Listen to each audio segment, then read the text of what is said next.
کی امت کا حالت یہ ہے کہ ایک جگہ مل کر بیٹھے بھی ہیں تو سب اپنی اپنی دنیا میں گم معلوم ہوتے ہیں، اپنے گھر والوں کی خبر نہیں۔ آج انسان اتنا زیادہ موبائل کا عادی ہو چکا ہے، اتنا زیادہ وہ ذہنی طور پر موبائل کا غلام بن چکا ہے۔ لوگ جو ڈاکٹرز وغیرہ ہیں وہ بھی یہ کہتے ہیں کہ اگر انسان سے اگر ایک دن کے لیے موبائل کو ہٹا لیا جائے تو وہ آدھا پاگل تو ضرور ہو جاتا ہے۔ آج انسانوں کی حالت ایسی ہو چکی۔ یہ معاملہ آپ کے ساتھ کب ہونا چاہیے تھا؟ یہ معاملہ کس کے ساتھ ہونا چاہیے تھا؟ یہ معاملہ آپ کا محبت کا قرآن کے ساتھ ہونا چاہیے تھا کہ قرآن تھوڑی دیر کے لیے نہ سنے انسان بے چین ہو جائے۔ یہ معاملہ ہمارا قرآن کے ساتھ ہونا چاہیے تو جو آج ہمارا موبائل فون کے ساتھ ہو چکا ہے۔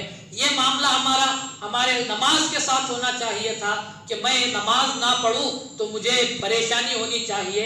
انسان کو اگر موبائل نظر نہیں آتا تو انسان ایسے پریشان ہوتا ہے گویا کہ اب قیامت آنے والی ہے۔ یہ معاملہ آپ کی نماز کے ساتھ ہونا چاہیے تھا۔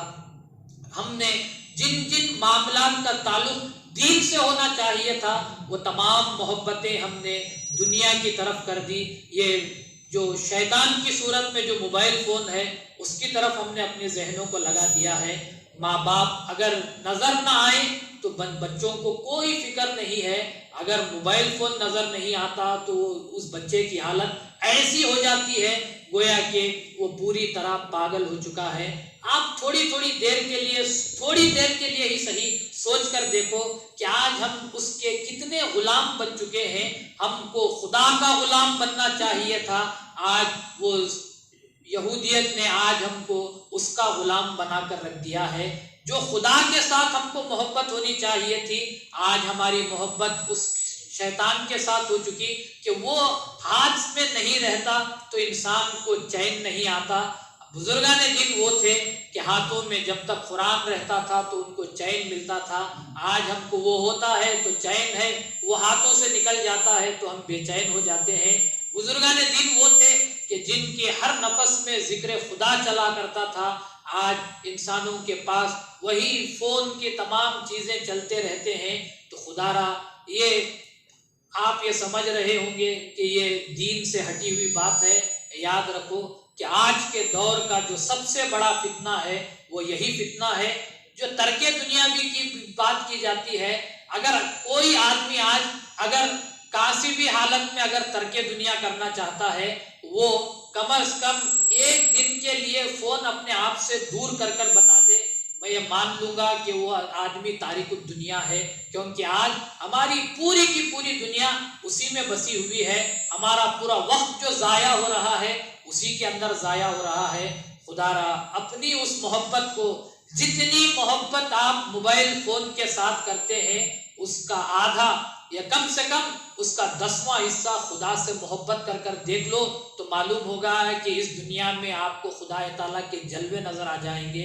جتنی محبت آپ موبائل کے ساتھ کرتے ہیں اس کا 10واں حصہ اس قرآن کے ساتھ محبت کر دیکھ لو۔ آپ جب قرآن پڑھیں گے خود قرآن کھول کر آپ کے سینے، آپ کے اپنے اندر جو موتیاں ہیں وہ آپ کے سامنے پیش کرتا ہوا چلا جائے گا تو معلوم یہ ہوتا ہے سب سے بڑی جو چیز ہے وہ انسان کی محبت ہے۔ آج ہماری تمام تر محبت اس شیطان کی طرف ہو چکی ہے۔ آپ اکثر کہتے ہیں کہ قرآن میں خدا تعالیٰ نے ارشاد فرمایا لا تتبعوا خطوات الشیاطین، کہ شیطان کی نقش قدم کی پیروی مت کرو۔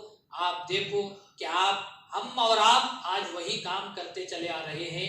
وہ جو آپ کے ہاتھوں میں شیطان پہنچایا گیا ہے، آج ہر ایک کے پاس جو شیطان ہے اس شیطان کی پیروی کرتے ہوئے جا رہے ہیں۔ آپ کسی بھی بچے سے دیکھو اس کی زبان پر وہی الفاظ نظر آئیں گے جو اس وقت فون میں ٹرینڈنگ میں چل رہا ہے۔ تو ہمارے ذہنوں کو غلام بنا کر رکھ دیا۔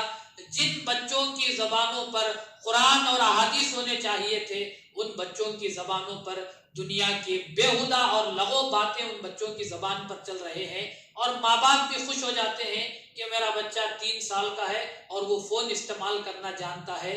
یہ فخر کی بات نہیں ہے بلکہ یہ خوف کھانے کا مقام ہے کہ 3 سال کی عمر میں، 4 سال کی عمر میں سے ہی بچہ شیطان کا غلام بن رہا ہے۔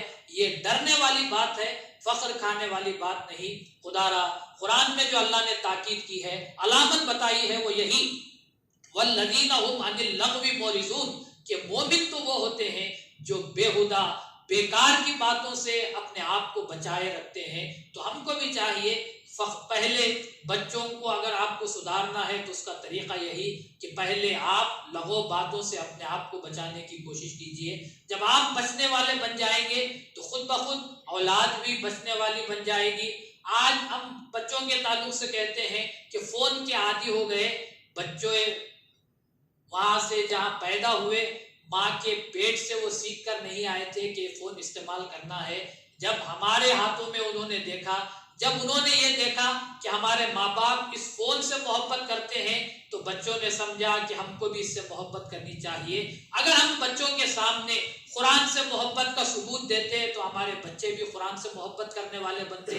اگر ہمارے بچوں کے سامنے ہم نماز پڑھنے سے محبت کے تعلق سے ہم بات کرتے اور بچے دیکھتے کہ پابندی سے نماز ہو رہی ہے تو بچے بھی اس کی طرف راغب ہوتے۔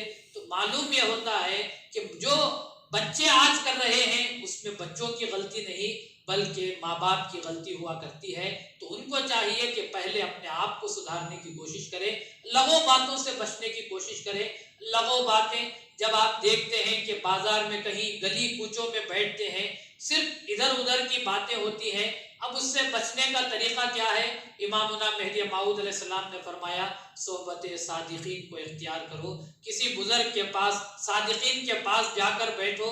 اب صادقین کے پاس جا کر بیٹھیں گے وہاں تو کوئی بےہودہ اور بیکار کی بات ہونے والی نہیں، یا آپ کے نظروں سے آپ کو فیض پہنچے گا، یا اگر آپ کو کوئی معلومات چاہیے تو وہ معلومات، دین کی معلومات آپ کو حاصل ہوں گے، عمل کا راستہ آپ کے لیے آسان ہوتا ہوا چلا جاتا ہے۔ تو یہ ذکر اللہ، یہ صحبت صادقین، یہ وہ چیزیں ہیں جو آپ کو لغو باتوں سے بچانے والی ہوا کرتی ہیں۔ تو خدا را ایمان والوں کی شان جو اللہ نے بیان کی ہے، ان باتوں کو اختیار کرنے کی کوشش کرو۔ دو علامتیں، کل ایک علامت کے تعلق سے آپ نے سماعت فرمایا